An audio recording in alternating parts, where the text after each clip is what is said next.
This episode is brought to you by Radio Hot Tub, the only radio station in Portland that plays local bands out of our city 24/7. Find us at radiohottub.com. You're watching Rose City Reviews. We are Shotski. No drinking in the pool.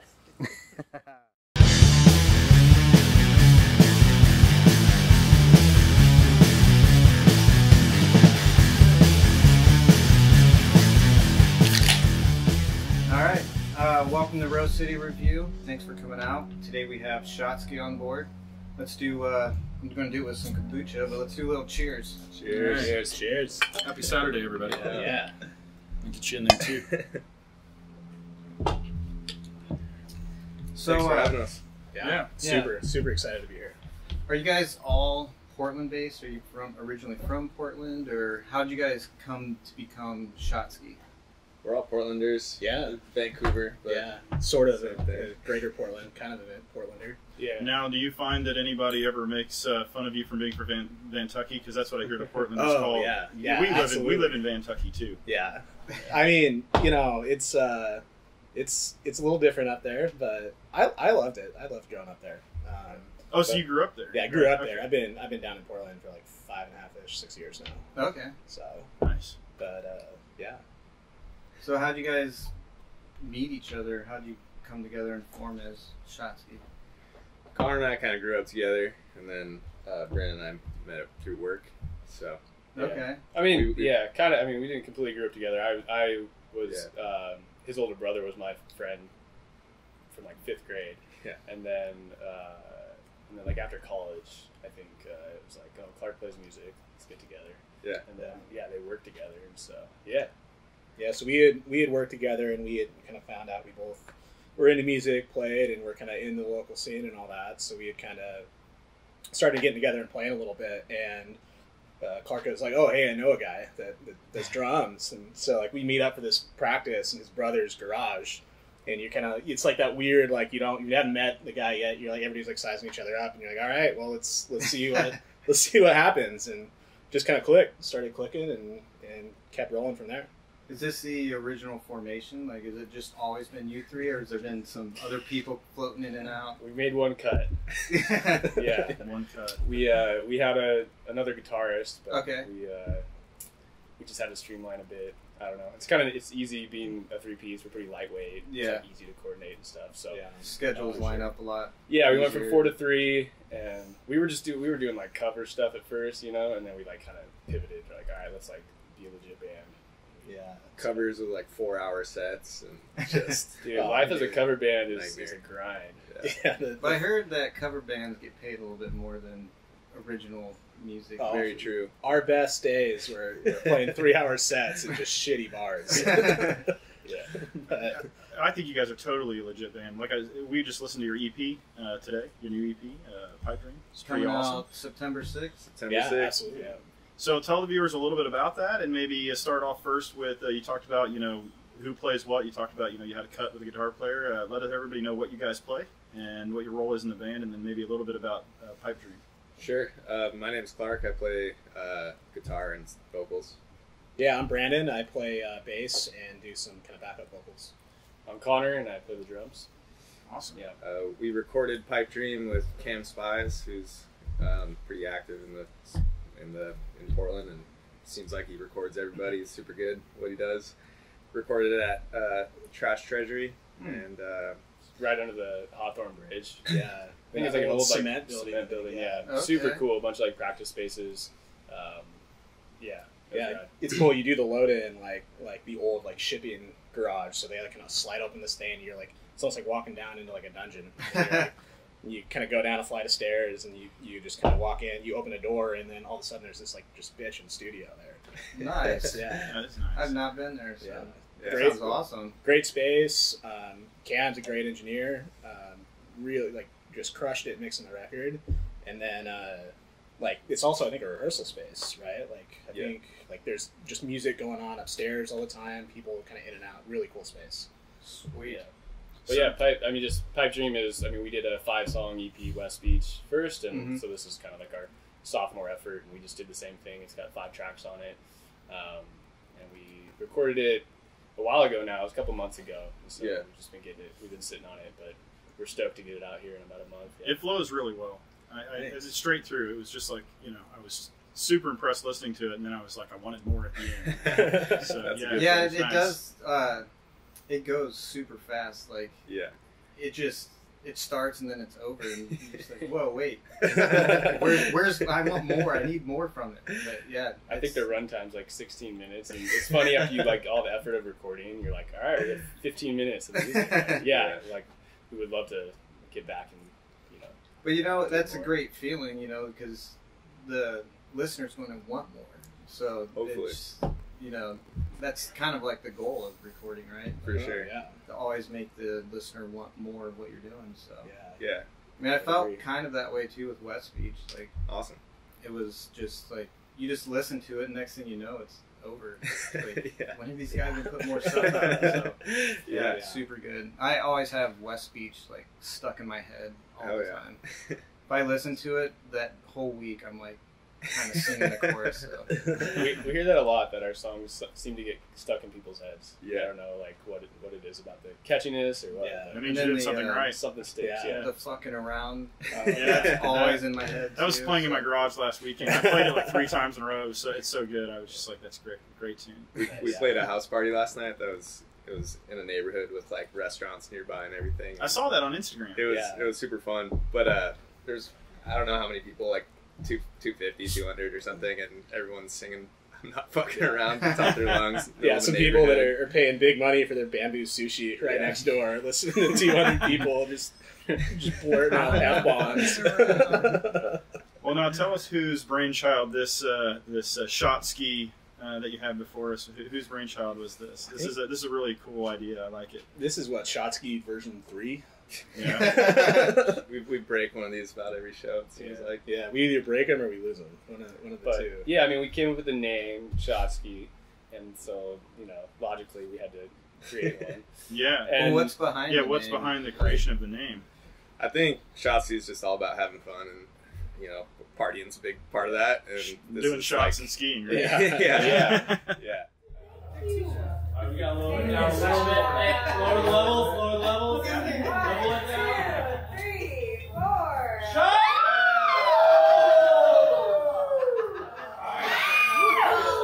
You guys ever done one of these? I have not. No.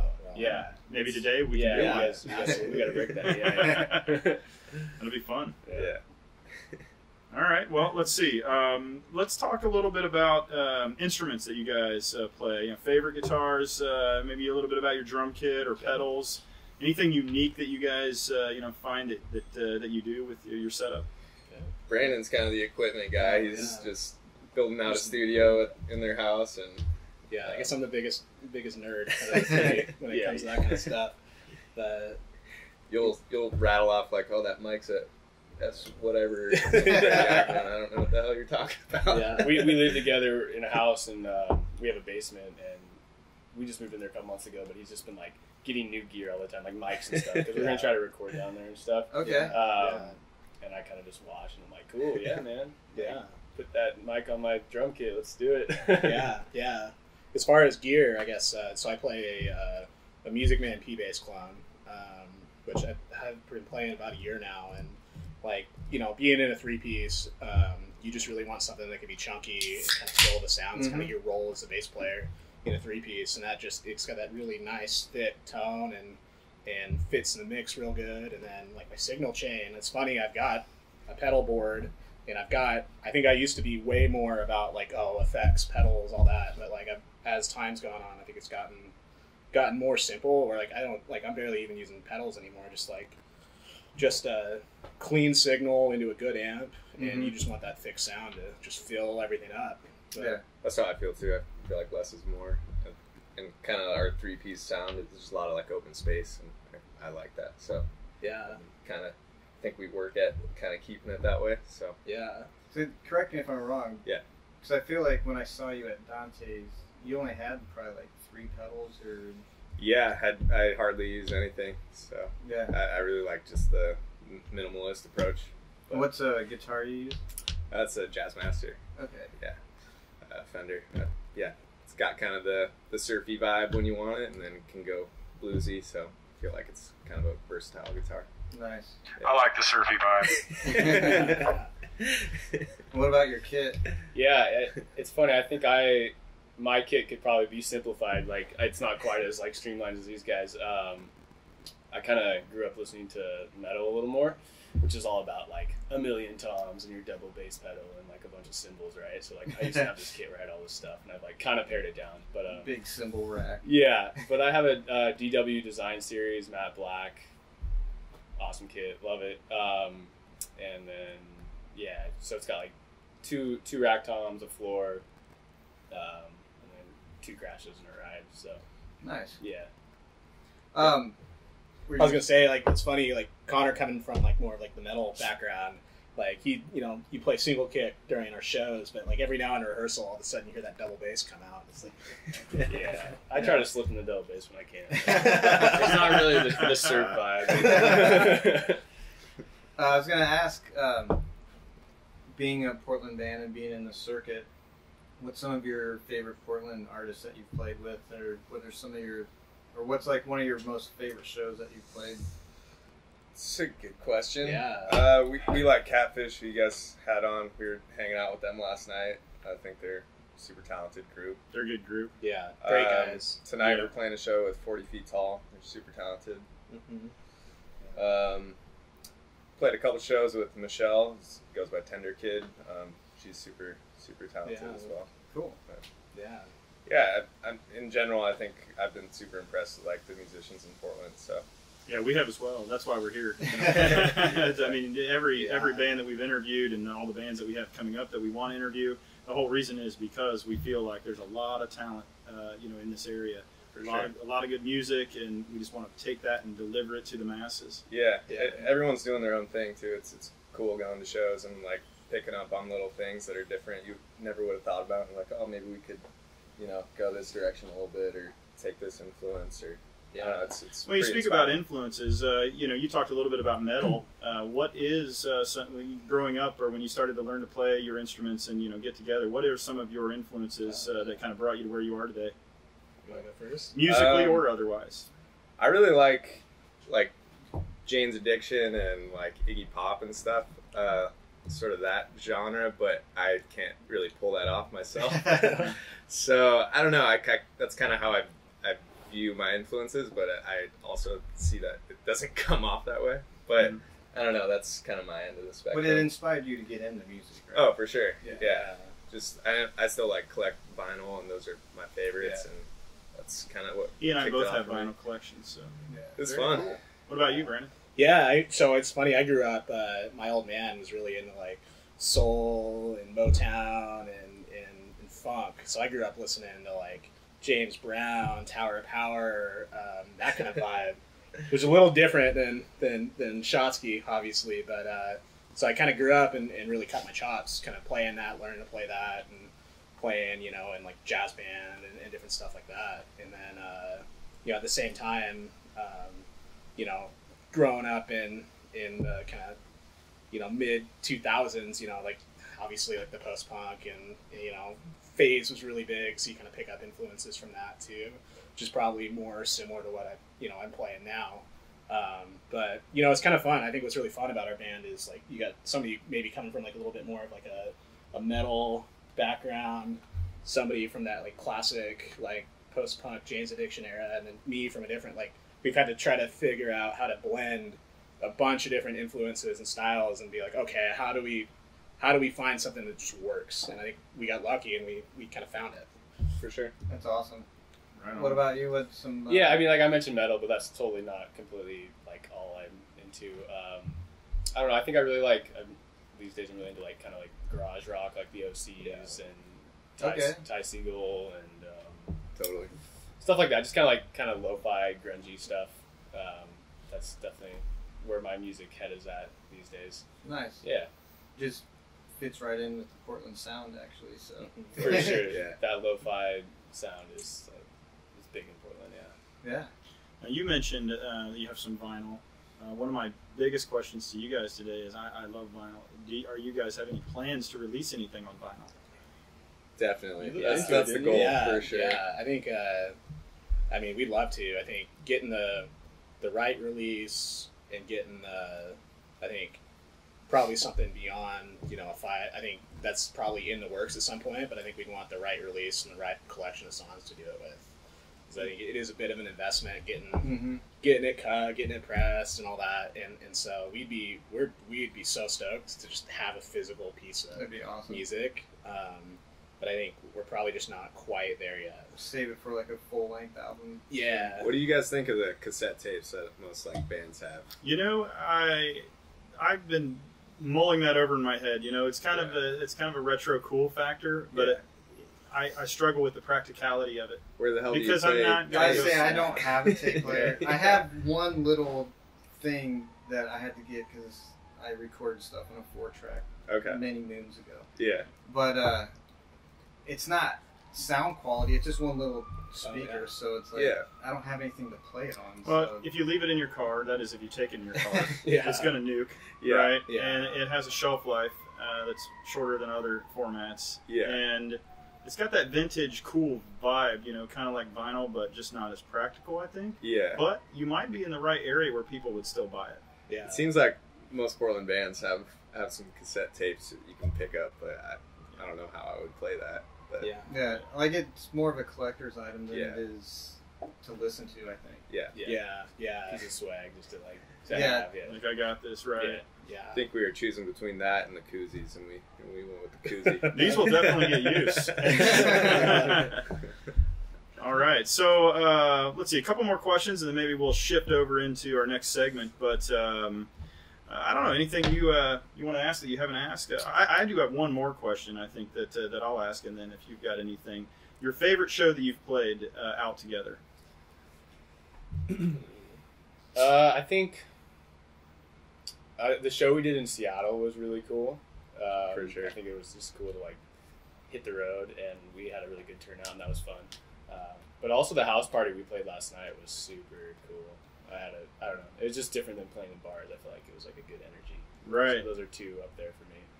I just got like recency bias. Like seems like every show is like I'm the most pumped on that one. So I don't know, that's wrong, but that's a good sign, I guess. Yeah, I agree. Something right. I think Seattle was a good one, just being like the first big road trip, and the fact that it got knocked out. Was that of your the park. first time in Seattle? Yeah, first time. Great venue. We played lo-fi up there, which is a great space, about the right size for us. And then the house party. Like it's just, you know, house parties are fun just because everybody's there. They want to have a good time. They're like, the crowd's going to get a little more rowdy. Like it's, you know, the house parties are a blast. For sure. Besides Pipe Dream coming out September 6th, what else? Anything else big coming up for the rest of the remainder of this year? We're already writing, and we got plans of getting back in the studio. That's such a long process. Like, seems like it's going to be far ways away. But I think you just got to keep chugging along. And I mean, I think we hope to have a show to an EP release show in September to go with it, and we'll probably play a few more gigs, and then be writing new stuff. Yeah. Sweet. What's your guys' opinion on like bands sometimes and more are like releasing singles like and just kind of dispersing music like constantly versus like an album or an EP? Do you have a preference? I've got an answer, but I'm a fan of an album. Like I want to hear the band's entire concept, and when I get it in just little segments, sometimes it doesn't mesh for me. That's just my personal opinion, but I'm also the type of person that when I put on an album, or I still use CDs in my car. If I put a CD in or put on an album, I'm going to listen to that entire thing the whole way through. Like, I don't know. Singles, even as a kid growing up, I was never into singles. I always wanted to hear the whole art concept of that project. Yeah, I can second that, but what I would say is that I feel like he and I, we have an affinity for music.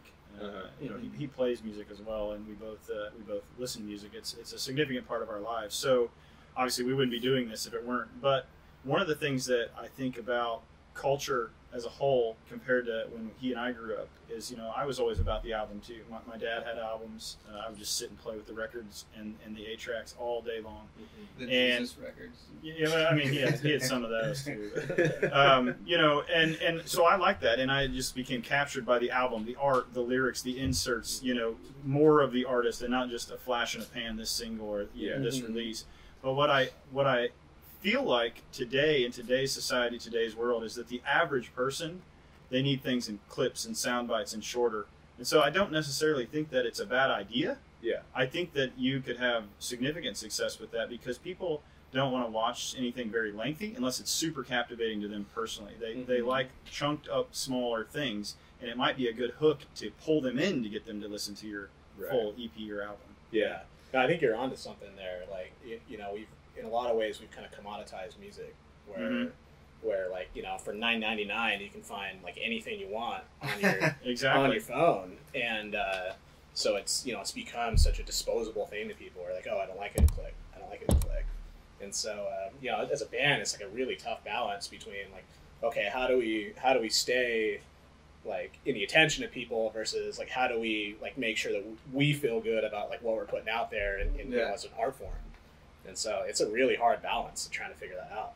Well, it's just like Instagram has changed it too, to where like you can only watch a 1-minute video, or a story is like 15-second songs. So maybe you need to come up with like 15-second songs. Jingles. Just pump them out every day. Yeah, Shotski sells out. We are Shotski. Does Rose City Review need a jingle? We do need a We jingle. actually do need a jingle. We'll get Yeah, on we that. should talk. That would be awesome. All right, kids, listen up one more time. Here is Shotski with Japal off their upcoming EP, Pipe Dream, released September 6th.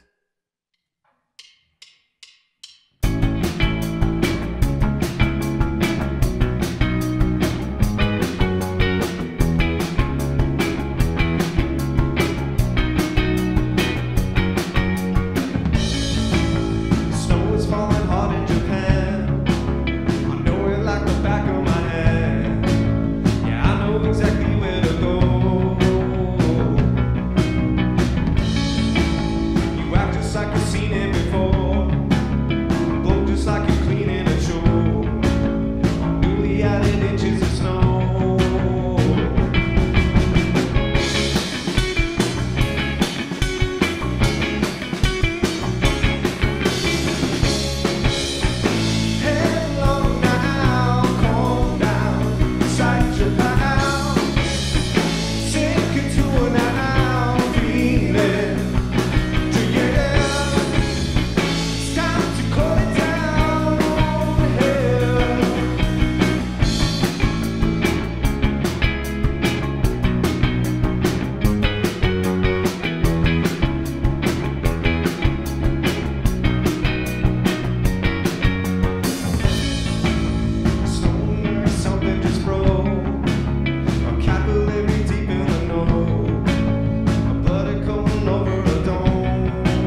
guys. Oh, It's yeah. been a blast.